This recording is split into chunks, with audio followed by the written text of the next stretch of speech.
အားလုံးမင်္ဂလာပါစာတင်နေသွားမှာက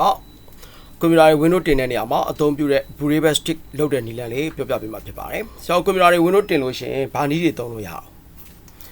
အခွေသုံးလို့ရတယ်เนาะအရင်တော့ကျွန်တော် DVD drive တွေเนาะ DVD drive တွေသုံးတယ်အခုနောက်ပိုင်းကျတော့ DVD drive မပါတဲ့အဆက်တွေကများလာပြီเนาะအဲ့ကြရင်ကျွန်တော်တို့ကဘာသုံးမလဲဆိုတော့ USB stick ပေါ့เนาะ USB stick ကိုသုံးမယ်အဲ့တော့ USB stick ထဲကိုကျွန်တော်တို့က Windows file ကို direct ထည့်လိုက်ရင်ရလားဆိုတော့မရဘူးအဲ့ USB stick က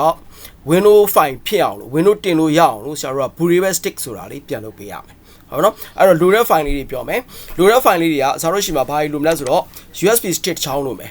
နော် USB stick ချောင်းလို့မယ် USB stick ချောင်းကဘယ်လောက် gig ရှိရမလဲဆိုတော့အနည်းဆုံး8 gig ဖြစ်ရမယ်ဟုတ်နော်အနည်းဆုံး8 gig ဖြစ်ရမယ် okay အဲ့တော့ USB stick ချောင်းလို့မယ်ပြီးတော့ဘာလို့မလဲဆိုတော့ Windows ISO file လို့မယ်နော်အဲ့တော့ကျွန်တော် Windows ISO file လေးတစ်ချက်ကြည့်မယ် Windows ISOကကိုအဆင်ပြေတာကိုဘာသုံးကျင်လဲပေါ့နော်Windows တွေကတော့အများကြီးရှိတယ် Windows Vista ကနေစပြီးတော့နော် Windows Vista Windows 7 Windows HP Windows 7ဟုတ်လားပြီးရင် Windows 8.1 Windows 10 Windows 11ဆိုပြီးတော့အခုချိန်ကြီးထွက်ထားတာ Windows 11ထိပေါ့နော်ဆရာတို့ကတော့အသုံးများတာကတော့အခုနောက်ပိုင်းအသုံးများတာကတော့ဘာတွေအသုံးများမလဲဆိုတော့Windows 10သုံးမယ် Windows 11သုံးမယ်အဲ့တော့ဆရာကတော့မှ Windows IS ဆိုပြီးတော့ရိုက်ရှာထားတယ်ဆရာတို့ Windows တွေကိုထုတ်တာဘယ်ကထုတ်တာလဲဆိုတော့ Microsoft ကထုတ်တာဖြစ်တယ်အဲ့တော့ Microsoft ကျမ်းမှာတွားပြီးတော့ဆရာတို့ Windows ISO file တွေကို download ဆွဲပေးဖို့လိုအပ်ပါတယ်အဲ့တော့ဆရာတို့တွေကအခု Windows download ဆွဲမယ်ပေါ့နော် Windows download ဆွဲမယ်ဆိုတော့ဒီမှာဆို Windows ဆိုတာလေးတွေ့လားမသိဘူးအဲ့မှာ Windows ကိုကြည့်ပြီးတော့11ကို download ဆွဲချင်တာလား10ကို download ဆွဲချင်တာလား 8.1 လား7လားကိုကြိုက်တဲ့ Windows ကိုဘာလုပ်လို့ရလဲ download ဆွဲလို့ရတယ်အခုဆရာတို့က Windows 11တင်ပါဆိုတော့ Windows 11ဆိုတာလေးကို click တစ်ချက်ထောက်လိုက်မယ်Okay Windows 11 Windows 11ရပြီဆိုတော့ဆရာတို့ဒီမှာဘာလုပ်ပေးရလဲဆိုတော့ဒီ slash download ပေါ့နော် slash download Windows 11 multi edition ISO ဆိုတာရှိတယ်เนาะအဲ့ဒါလေးကိုရွေးပေးလိုက်เนาะ Okay ပြီးတော့မှဘာလုပ်မလဲ download ပြီးရင်သူကနောက်တစ်ခုထပ်ပြီးတော့ရွေးခိုင်းတယ်မှာ choose one ပေါ့เนาะသူ language တွေရွေးခိုင်းတာပေါ့เนาะဆရာတို့ဘာလုပ်လိုက်မလဲဆိုတော့ English United States ကိုပဲရွေးပေးလိုက်တယ်ဟုတ်ပြီเนาะတေချာအောင်လို့ confirm လုပ်ပေးမယ်ခဏလေးစောင့်ပေးမယ် Okay 64 bit ဟုတ်လား64 bit ကို download ဆွဲမှာ Windows 11 English United States ကိုဘာdownload လဲ64 bit ကို download ဆွဲမယ် Okay ဒါကိုသူဘာလုပ်ပြီလို့စပြီးတော့ download ဆွဲပြီ Okay သူ download ဆွဲပြီဆိုတော့ဆရာတို့ကဒီ Windows ISO file ကိုစမဆရာပြောခဲ့တဲ့ state ထဲကို direct ထည့်လို့ရလားဆိုတော့ထည့်လို့မရအောင်အဲ့တော့ဆရာတို့ကဘာလုပ်ရလဲဆိုတော့ refuse ဆိုတဲ့ tool လေးကိုသုံးပေးရပါတယ် tool နာမည်က refuse RUFUS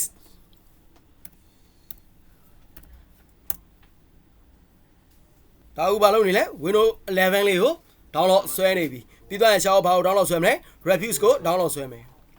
Okay အဲ့တော့ဆရာတို့ဒါ refuse.ie ပေါ့နော် refuse.ie ကိုသွားမယ်ပြီးတော့ဆရာတို့ refuse software လေးကိုဘာလုပ်လိုက်မလဲ download ဆွဲမယ် refuse 4.5 EHC ဟုတ်လားเนาะအဲ့ကောင်လေးကိုဘာလုပ်ပေးလိုက်မလဲ download ဆွဲလို့ရတယ်အောက်မှာ64ရည်လည်းရှိတယ်เนาะဒီကောင်လေးပဲဘာလုပ်လိုက်မလဲ download ဆွဲလိုက်မယ်เนาะသူက portable ရှိတယ် standard software ရှိတယ်ဆရာတို့က standard software လေးကိုပဲ download ဆွဲလိုက်မယ်Okay ဘာလုပ်ပြီလဲ refuse software လေးနဲ့ download ဆွဲနေပြီအဲ့တော့ကျွန်တော်လိုရတဲ့ download ဆွဲထားတဲ့ file တွေ refuse ရော Windows ISO ရော desktop ပေါ်ဆွဲတင်ထားပြီးသွားပြီဟုတ်ပြီနော်ပြီးတော့ stick ကို server ရဲ့ computer မှာထိုးမယ်ထိုးပြီးတော့ refuse လေးကိုဖွင့်ပေးမယ် refuse ကိုဖွင့်မယ်ပြီးတော့ကျွန်တော်ဒီမှာဘာလုပ်မလဲဆိုတော့ device ဆိုတဲ့နေရာမှာကိုယ့်ရဲ့stick ကသူကဘယ်လောက် gig လဲနံပါတ်ဘယ်လောက်နဲ့သူတွားထားတာလဲကြည့်ကြည့်လိုက်ဒီမှာဆိုသူ့ရဲ့ stick က Gဟုတ်ပြီနော်အဲ့တော့ကျွန်တော်ဒီမှာဘာကိုသွားရွေးမလဲဆိုတော့ G ကိုသွားရွေးပေးမှားရွေးလို့ရမလားမရအောင်နော် G ကိုရွေးပေးမယ်ပြီးသွားရင် boot slashing နေရာမှာ disk or ISO image ကိုရွေးပေးမယ်ပြီးသွားရင် select ကိုနှိပ်ပြီးတော့ကိုယ့်ရဲ့ ISO file ပေါ်မှာရှိတာတော့ desktop ပေါ်မှာရှိတဲ့ကိုယ့်ရဲ့ ISO file လေးကိုရွေးပေးမယ်ဟုတ်တော့ဒါ ISO file လေးရသွားပြီကိုယ့်ရဲ့ computer က model နှိပ်လားမြင်လားတစ်ချက်ကြည့်ပေးအဲ့တော့ partition to scanning မှာကြည့်ပေး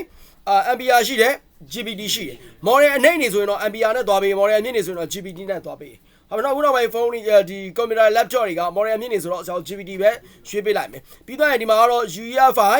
နဲ့ CSM ကိုပဲရွေးထားပေးတယ်ဒါကတော့သူက format partition တွေဖြစ်တယ်တိတ်ပြီးတော့ trade လို့ရွေးပေးကြမလို့အကောင်းဆုံးကတော့ကျွန်တော် NDFS သူပေးထားတဲ့ recommend ပေးထားတဲ့ကောင်လေးအတိုင်းပဲကျွန်တော်ထားပေးတယ်အဓိကကျွန်တော်လုပ်သွားတာအပေါ်မှာ stick ကိုရွေးတယ်ပြီးတော့ဒီမှာ Windows IS ကိုရွေးလိုက်တယ်ဒါပါပဲဟုတ်ပြီနော်အားလုံးပြီးသွားပြီဆိုတော့ start ကိုနှိပ်ပြီးတော့ ဆောက် Brave Stick လုပ်လိုက်လို့ရပြီသူက clone ရိုက်မာတွေပါမေးတာပေါ့နော်ဒီအရင်ထည့်ထားတဲ့အကောင့်တွေပြန်သုံးပါလားပါမေးတယ်မလို့ဘူးဆရာတို့အပေါ်ကနှစ်ခုပဲအမှန်ကြီးချင်မယ်ပြီးသွားရင် okay ရပြီ okay ထပ်ပေးလိုက်မယ်ဒါဆိုသူပါလုပ်နေပြီလေ Brave Stick စပြီးတော့လုပ်နေပြီအဲ့ဒီမှာ stick ကအမျိုးအစားမကောင်း stick ကတိတ်ပြီးတော့မကောင်းဘူးပေါ့နော် stick အမျိုးအစားတိတ်မကောင်းဘူးဆိုလို့ရှင်ဒီမှာကြာပါလိမ့်မယ်နော်တိတ်အစင်မပြေဘူးပြီးသွားရင်ဒီညမှာ error တွေတက်သွားပါလိမ့်မယ်အဲ့တော့ stick အမျိုးအစားလေးနည်းနည်းလေးကောင်းဖို့အရေးကြီးပါတယ်ပြီးတော့ stick ထဲမှာဘာမှရှိလို့မရပါဘူး stick ထဲမှာ data တွေရှိခဲ့တယ်ဆိုရင်သူကဘာလုပ်လိုက်တာလဲဆိုတော့ format system တွေပါတယ်သူက format ရိုက်ချလိုက်တာဖြစ်ပါတယ်ဟုတ်ပြီနော်ဒါကို तू က server stick ကိုဘာလုပ်လိုက်လဲ format ရိုက်လိုက်တယ်ရိုက်ပြီးတော့ဥပမာစောပေးတာဆိုနာမည်ပေးထားတာအခု तू က Brave Stick စပြီးတော့လုပ်နေတာဖြစ်ပါတယ်နော်ဒီမှာ ready လို့ပေါ်ပြီဆိုတော့ဆရာတို့ကသုံးလို့ရမှာဖြစ်ပါတယ်နော်ဒါဆိုရင်တော့ဆရာတို့ဖြုတ်လိုက်လို့ရပြီဖြုတ်ပြီးသွားရင်ဆရာတို့ကွန်ပျူတာတွေကို Windows တင်လိုက်လို့ရပါပြီနော်ပြီးသွားရင်ဆရာတို့နောက်ထပ်ဘာလုပ်လို့ရသေးလဲဆိုတော့ဒီနီးလန်းနဲ့ပဲဆရာတို့ log ဖြုတ်တဲ့နော် user log ကွန်ပျူတာမှာရှိတဲ့ user log တွေဖြုတ်တဲ့Brave Stick လုပ်လို့ရပါသေးတယ်နော်အဲ့ဒါဆိုကွန်ပျူတာမှာuser log တွေရှိတယ်အဲ့ user log တွေကိုလည်းဆရာတို့တွေက stick လေးတစ်ချောင်းနဲ့ပဲဘာလုပ်လို့ရလဲဖြုတ်လို့ရပါတယ်နော်အဲ့ဒါဆရာတီးတဲ့နောက်ထပ်တစ်ခါထပ်လုပ်ပေးပါမယ်နော်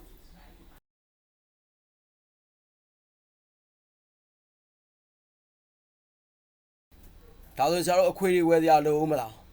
နော် Windows အခွေတွေတွားပြီးတော့ဝယ်စရာမလိုတော့ဘူး